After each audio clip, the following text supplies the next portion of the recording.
Alexander the Great's hidden message about the unknown capabilities of our human brain. This I've translated from a Greek article for you. The hidden message with Alexander the Great about the unknown capabilities of the brain. In the coin, the Greek initiates give us a message written in hieroglyphs.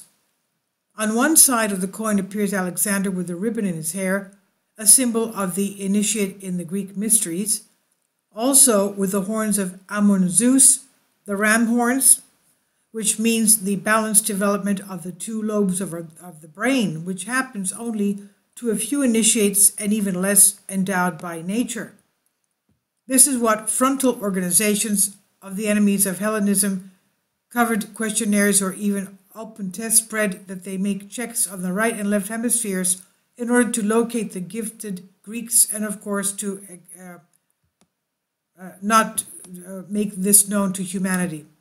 On the other side of the coin, next to the date of manufacture on the left, there is an anthem, and we'll see this flower held in the right hand on 3 fingers by Fra Silica, a statue located at the Archaeological Museum of Athens, and which is the only one whose photograph is forbidden by the Greeks, since from time to time it's filmed by foreigners and TV crews.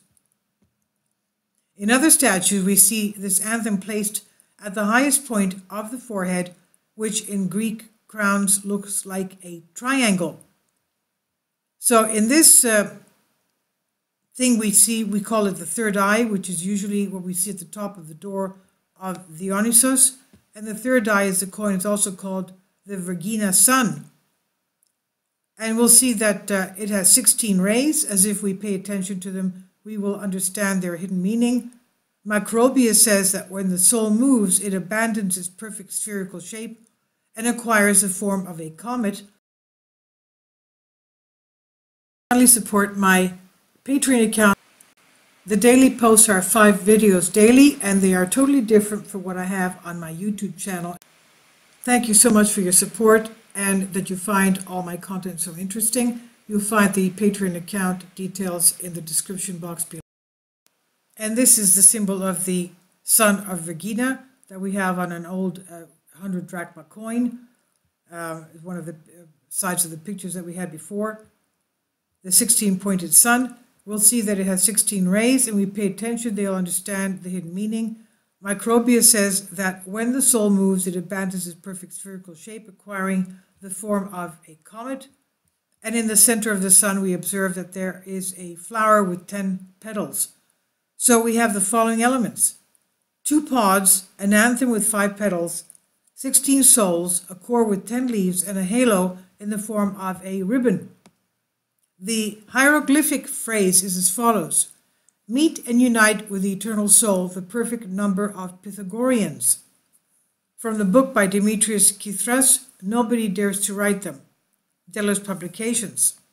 This was the old note that our friend of the Victory team was uploaded to take the subject of equal education of the 2 benches. Now, dual carnain, meaning the 2 double-horned king, according to the Quran, is Alexander the Great.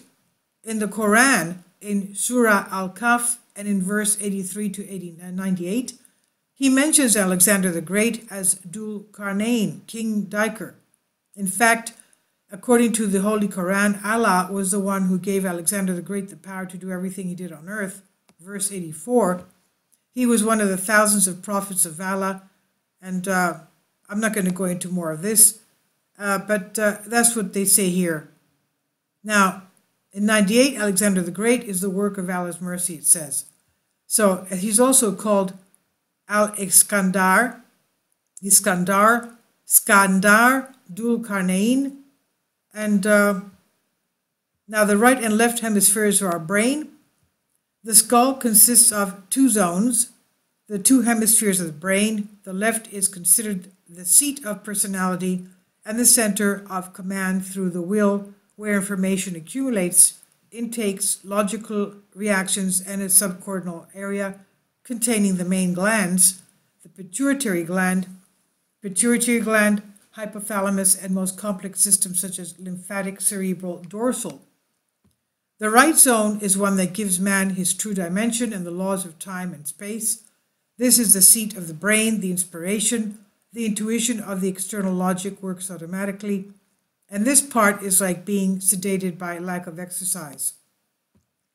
Today's man is usually based on logic. He has almost no intuition, and of course insight is a rare condition.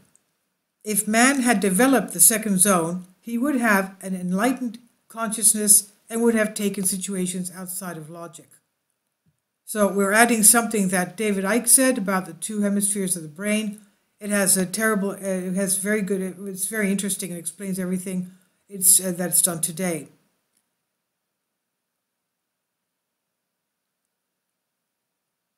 Only the left and the right owner of Y is the intuition consciousness as a power to carry out, not want to be developed for most those without crisis and instinct.